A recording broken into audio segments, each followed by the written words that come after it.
ನನ್ನೆಲ್ಲ ಪ್ರೀತಿಯ ವೀಕ್ಷಕರಿಗೆ ನನ್ನ ಪ್ರೀತಿಯ ನಮಸ್ಕಾರಗಳು. ನಮ್ಮ ಚಾನಲ್ನ ಇದೇ ಮೊದಲು ನೋಡ್ತಾ ಇದ್ದೀರಾ ಅಂದರೆ ದಯವಿಟ್ಟು ಸಬ್ಸ್ಕ್ರೈಬ್ ಮಾಡ್ಕೊಳ್ಳಿ ಫ್ರೆಂಡ್ಸ್. ಮುಂಚೆಯಿಂದ ನೋಡ್ತಾ ಇದ್ದೀರಾ, ಇನ್ನೂ ಸಬ್ಸ್ಕ್ರೈಬ್ ಮಾಡ್ಕೊಂಡಿಲ್ಲ ಅಂದರೆ ದಯವಿಟ್ಟು ಸಬ್ಸ್ಕ್ರೈಬ್ ಮಾಡ್ಕೊಳ್ಳಿ ಫ್ರೆಂಡ್ಸ್, ಸಪೋರ್ಟ್ ಮಾಡಿ.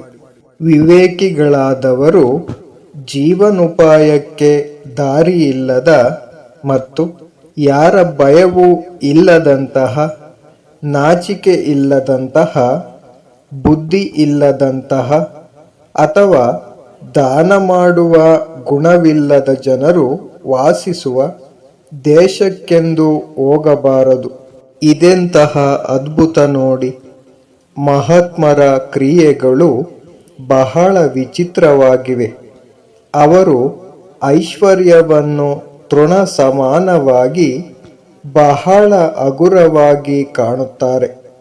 ಆದರೂ ಅದನ್ನು ಪಡೆದುಕೊಂಡಾಗ ಅದರ ಭಾರದಿಂದ ಬಾಗುತ್ತಾರೆ. ವಿನಮ್ರರಾಗಿರುತ್ತಾರೆ. ತನ್ನ ಕರ್ತವ್ಯವನ್ನು ತಾನು ಮಾಡುವವನಂತಹ ವ್ಯಕ್ತಿಯು ಒಳ್ಳೆಯವನು ಹಾಗೂ ಧರ್ಮಬದ್ಧನು. ಭವಿಷ್ಯತ್ತನ್ನು ಎದುರಿಸಲು ಸಿದ್ಧನಾಗಿರುವವನು ಮತ್ತು ಎಂತಹ ಸಂದರ್ಭ ಬಂದರೂ ಬುದ್ಧಿವಂತಿಕೆಯಿಂದ ನಡೆದುಕೊಳ್ಳುವವನು. ಇಬ್ಬರೂ ಆನಂದದಿಂದಿರುತ್ತಾರೆ. ಆದರೆ ಸಂಪೂರ್ಣವಾಗಿ ತನ್ನ ಅದೃಷ್ಟವನ್ನೇ ಅವಲಂಬಿಸಿರುವವನು ಸರ್ವನಾಶ ಹೊಂದುತ್ತಾನೆ. ರಾಜನು ಧರ್ಮಬದ್ಧನಾಗಿದ್ದರೆ ಪ್ರಜೆಗಳು ಧರ್ಮಬದ್ಧರಾಗಿರುತ್ತಾರೆ.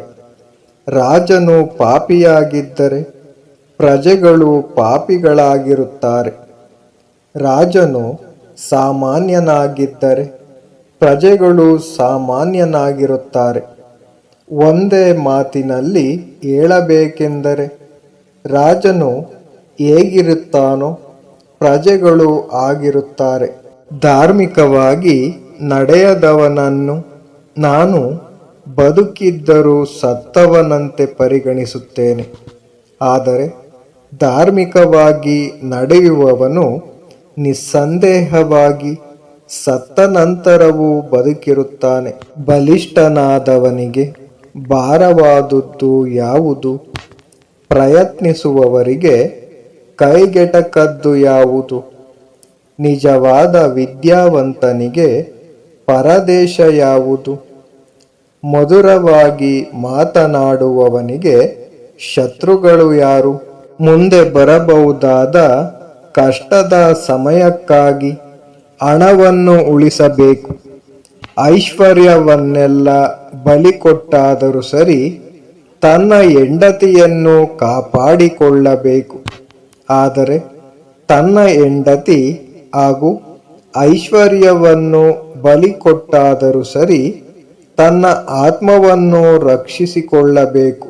ಒಬ್ಬ ನೀಚ ಹಾಗೂ ಹಾವು, ಇವೆರಡರಲ್ಲಿ ಹಾವೇ ಉತ್ತಮ.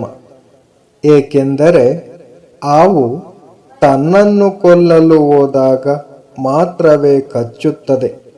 ಆದರೆ ನೀಚನು ಹೆಜ್ಜೆ ಹೆಜ್ಜೆಗೂ ಕಚ್ಚುತ್ತಿರುತ್ತಾನೆ.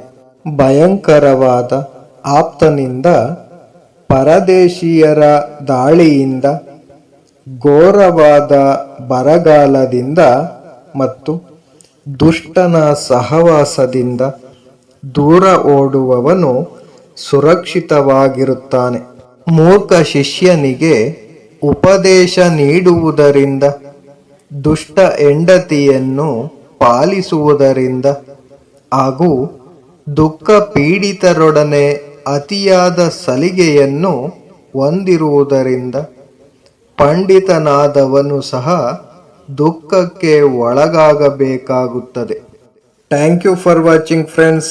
Please subscribe my channel.